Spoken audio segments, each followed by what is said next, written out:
حضرت ابو الحسن رحمۃ اللہ تعالی علیہ حضرت معاذ ابن جبل رضی اللہ تعالیٰ عنہ کے پاس بیٹھا کرتے تھے۔ فرماتے ہیں ان سے جو پیار بڑھا تو پھر میرا مصلی سے بھی بڑھ گیا۔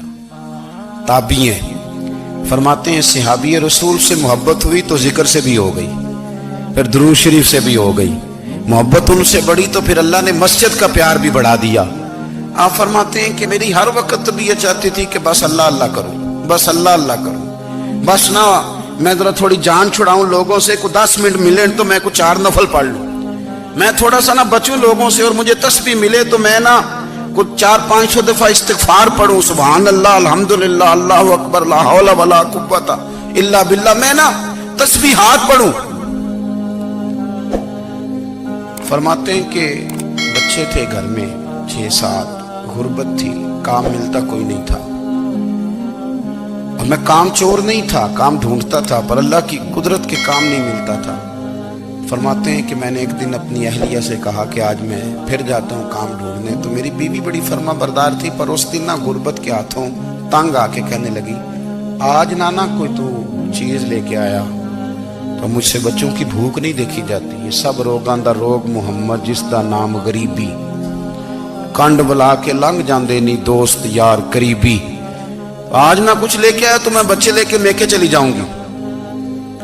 شیخ فرماتے ہیں کہ میں بڑا پریشان گھر سے نکلا، پر میں نے صبح سے لے کے زور تک کام ڈھونڈا، کام ملا کوئی نہیں، تو میرے دل میں خیال آیا چلو کام نہیں ملتا تو اللہ اللہ تو کرے نا، چلو بندوں کی مزدوری نہیں ملتی تو رب کریم کی عبادت ہی کرتے ہیں۔ فرماتے ہیں کہ میں نے نا فرات کے پانی سے وضو کیا، نہر کے، شدید دھوپ تھی، ساتھ ریت تھی اور ریت تپ رہی تھی، میں نے اپنا رومال وہیں مصلی کے طور پر بچھا لیا، اور فرماتے ہیں کہ زور سے لے کر عصر تک نماز پڑھی، دھوپ بھی پورے زور پہ، پر میرے سجدے کا ذوق بھی پورے زور پہ۔ فرماتے ہیں سورج بھی چمک رہا ہے اور رب کی عبادت کا ذوق بھی پورے زور پہ، میں سجدہ کروں تو پھر میرا اٹھانے کو جی نہ چاہے۔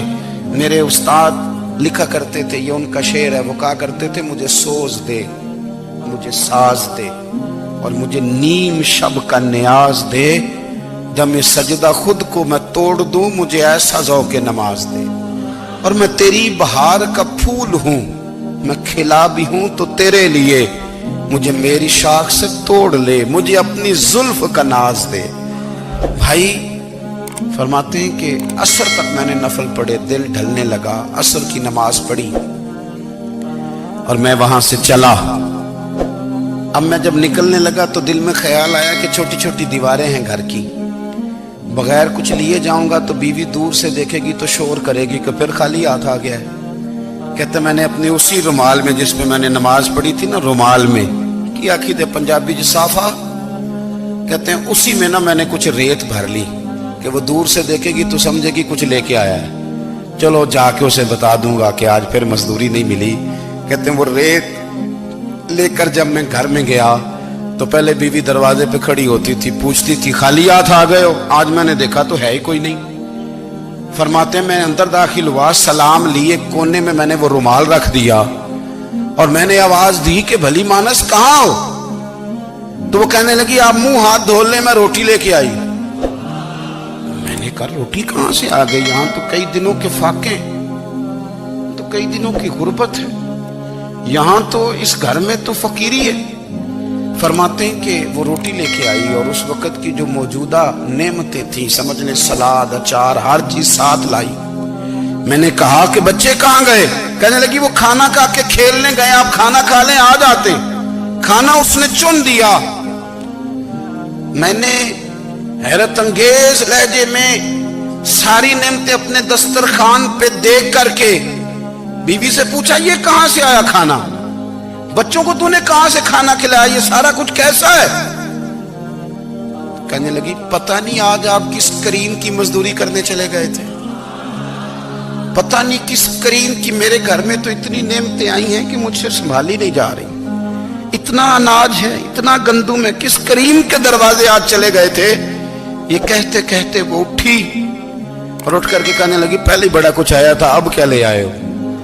اور جا کر کے نا اس نے وہ ریت والا رومال کھولا کہنے لگے میں تو لے کے آیا تھا ریت، تو میرے رب نے اسے بھی سونے اور ہیرے بنا دیا تھا۔ جب آپ کی توجہ اللہ کی جانب، میرے نبی پاک صلی اللہ تعالی علیہ وسلم نے فرمایا ہر چیز اپنے رب سے مانگ، ہر چیز مانگ، ہر چیز مانگ۔ یا رسول اللہ کیا کچھ؟ میرے محبوب نے فرمایا تیرے گھر میں نمک بھی ختم ہو جائے تو وہ بھی اپنے رب سے مانگا کر، تو مانگنا وہ تجھے دے گا، تو اس کی بارگاہ میں کشکول طلب دراز تو کرنا۔ اور ترمذی شریف میں عجیب لفظ ہے، رسول کائنات نے فرمایا، رب کریم فرماتا ہے جب میرا بندہ ہاتھ اٹھاتا ہے نا تو مجھے حیا آتی ہے کہ میں خالی کیسے لوٹا دوں اس کے۔ اتنے بڑے بادشاہ کی بارگاہ میں، او بھائی لوگوں سے عزتیں تلاش کرتے ہو تو وہ کیا تمہیں عزت دیں گے؟ وہ تو کل اچھا کہتے ہیں پرسوں برا کہنے لگ جاتے ہیں۔ لوگوں کے سامنے گڈ بک میں آنا چاہو گے تو وہ تو سویرے تمہارے بارے میں کچھ کہیں گے، شام کچھ اور کہیں گے۔ اپنی روحانی زندگی آباد کریں، اپنے مسلح کو وقت دیں، اور دنیا سے چھپ کر اس موبائل کو بند کر کے اور اپنے آپ سے بھی چھپ کے اور تنہا ہو کے چھپا کے سارا کچھ اپنے آنسو اپنے رب کی بارگاہ میں پیش کریں، اس کے حضور حاضری دیں۔